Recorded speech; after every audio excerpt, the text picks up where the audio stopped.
Okay, hello, welcome back to another video on the Will Taylor Chess channel. Today we're going to be covering a game played in October of 1857. This game was played between a man I'm sure you've all heard of, the undisputed GOAT of the 19th century, Paul Morphy, and a man by the name of Napoleon Marache, who is largely known as the guy that lost this game to Paul Morphy. I picked this game in particular because the checkmate that Morphy delivers to this poor man is one of the most satisfying, unbelievable and just out of nowhere unexpected checkmates I have ever seen. Just before we get into the game, I'm super excited to tell you that this is the last in a series of 5 sponsored videos. Has your elo been the same for longer than you'd like to admit? When you log on and see that rating, is it looking a little bit too familiar? Have your Grandmaster aspirations gone out the window as you win one and lose one in an endless cycle of pain? Well, today I'm here to tell you that Hercules Chess can help you out. If you want to get better at chess without emptying your wallet, be sure to check out Hercules Chess. They are an entirely free chess training tool who want to help you raise your game. They provide over 2 million unique puzzles alongside a puzzle rush feature that, unlike some websites, doesn't ask for your card details every time you use it. They also have a focused endgame tool allowing you to practice key checkmates with the different pieces and a growing variety of chess bots for you to conquer. Click the link in the description to sign up to Hercules Chess for free. And make sure you use my link so they'll sponsor me again. Okay, so let's get into the game. The board is this way around because Morphy was the one with the black pieces and Marache opens with e4. Morphy then plays e5. We see knight f3 from Marache and knight c6 from Morphy. Marache could have gone for a Roy Lopez here. He could have gone for a Scotch. He could have gone for a Ponziani or any one of the many possible forays into the plethora of openings that arise from this position. However, he plays bishop to c4, the Italian game. Here Morphy plays bishop to c5. I'm sure quite a lot of you will recognize this. This is the reply known as the gioco piano, which literally means the quiet game in Italian. Here there are many solid theoretical responses. He could play c3, the main line. He could play d3, the gioco pianissimo, the very quiet game.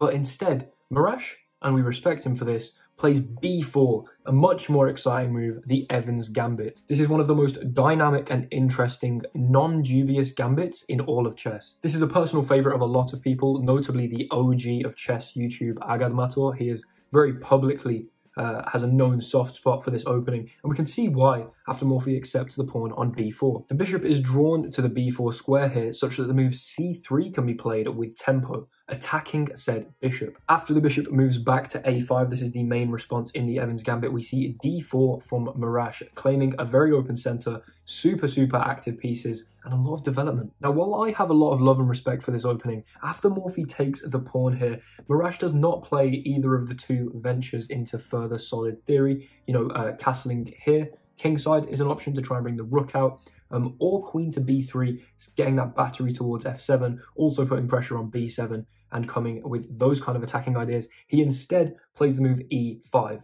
I'm sure we can forgive Marache here for playing an imprecise move in such a dynamic opening. It was 1857. Stockfish wasn't exactly there to put a little orange circle with a question mark on it and tell him it was a mistake. So, you know, we can forgive him here.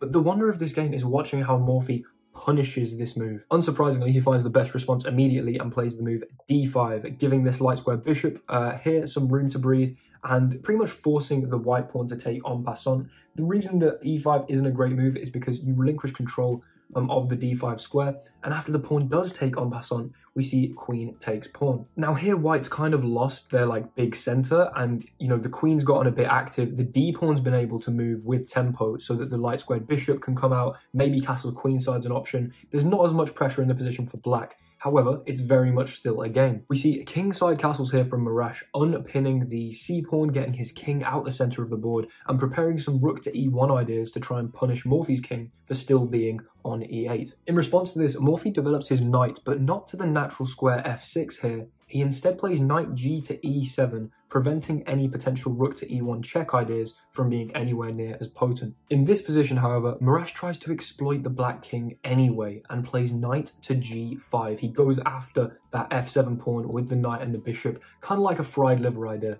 The knight cannot immediately be removed here. I mean, let's say Morphy tried h6. He, of course, wouldn't because he was a great chess player and not a moron. But knight takes f7 here is a huge play. I mean, it hits the rook, it hits the queen. You're going to have to move the queen. You're going to lose the rook. Not a good idea. He wants to try and disrupt the castling rights by going after this pawn on f7, but Morphy just castles anyway here because you're not threatening to take this pawn. Now, it's an absolutely forgivable mistake to make to think that it's still a valid idea to take on f7. I mean, if we see knight takes f7, rook takes f7, bishop takes f7, and king takes f7, then, you know, white's lost a minor piece and another minor piece. That is 3 plus 3, or 6. I'm doing a degree in maths, if you can tell.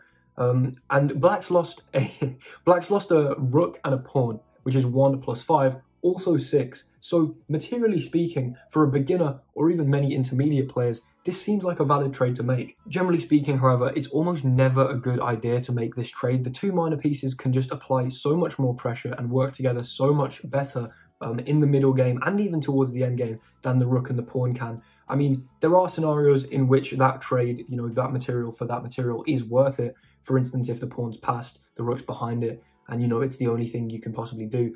But when it's unprovoked like this, yes, you've drawn the king out, but it's going to have no problem really just heading back to its g8 square, queen b3 check. To try and stop that would just be met with bishop e6 blocking it. And so this would not have been a good idea for Marache. Instead of this, he drops the bishop back to d3, threatening that pawn on h7, trying to make the most of this knight being on g5 and apply some pressure to the black king. There are potential ideas of queen h5 that come with this move, threatening checkmate. Let's say there was h6, the knight might not even have to move because maybe queen h5, and if you take the knight, then there's going to be checkmate on h7. It does look a little bit scary, but not if you're Paul Morphy. You can just block, you can just get in the way, intercept the attack of the light squared bishop, and after a trade of bishops, wait, there seems to be a problem here.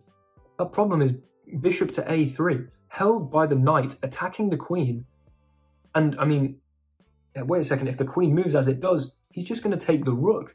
Morphy does not care about this bishop taking the rook. He sacks the exchange, plays queen takes knight, allowing this bishop to retreat all the way down this diagonal back to a3. If you're not familiar with the term sacking the exchange, it's generally speaking used when a player gives up a rook for a minor piece, which is what Morphy's done here. But we see that this sacrifice doesn't even put Morphy in a material deficit. He was 2 pawns up originally, which came from the opening that Marache chose to play. And so now, I mean, it's actually equal material. Now you might be thinking equal material, equal position, right?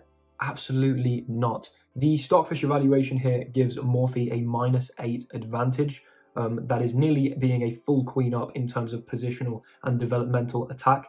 Well, let's see why. First of all, Morphy takes this pawn here. The pawn is held by the bishop such that the knight cannot take. It also stands here, stopping the knight from coming into the game at all, really, which also imprisons this rook. The bishop comes back here to try and dislodge the black queen from its looming stance over the white king, but Morphy just steps back to g6. A largely unassailable square due to the presence, or rather lack thereof, of a light squared bishop, and the fact that this knight cannot move at all. I mean, look at the development of his opponent's pieces. They haven't moved. And after bishop to f4, we see that Marache has one active piece.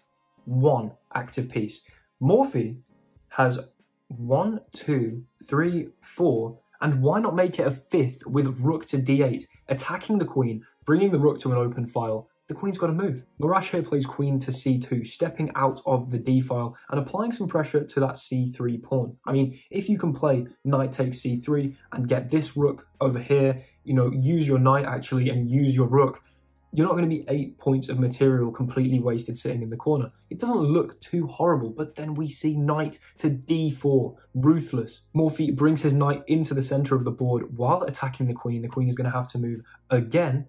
Marache chooses to place it on the e4 square, and here there's just a beautiful move. Paul Morphy plays knight to g3. Now this move looks a bit crazy. It's not actually very hard to understand why this is a playable move, even if you're a beginner. I mean, yes, this knight can be taken by 3 different things, but in all of the cases, the queen would then proceed to hang on e4. We see that the knight attacks the queen, so the queen's going to have to move yet again for a 3rd time in a row. But what's wrong with queen trade? I mean, queen takes, h-pawn takes, and then you can just take this knight. Has Morphy just blundered a piece? Well, this was the conclusion that Marache came to, and of course he takes the queen. Morphy's got to take back, right? I mean, what else is he going to do? He's just going to be down a queen if he doesn't take back. What's more important than a queen? Checkmate. If you want to pause the video here and find the move he played, it's beautiful. It's just a beautiful move. If you don't want to pause the video, Paul Morphy played the move knight d to e2. Checkmate. 8 points of material down out of nowhere. Morphy uses both of his knights to checkmate the white king. I mean, the h8 square is held, and so is the g8 square. And that is all she wrote. I mean, there is that not one of the most satisfying, beautiful checkmates you have ever seen? But now we can see the true brilliance behind knight to g3. Marache didn't have to take the queen. It wasn't a case of Morphy setting a trap and Marache falling into it. If this queen moves, let's say to e1, this check happens anyway. And the only legal move, I mean, the same squares are held by the same knights. The only legal move is to play queen takes knight.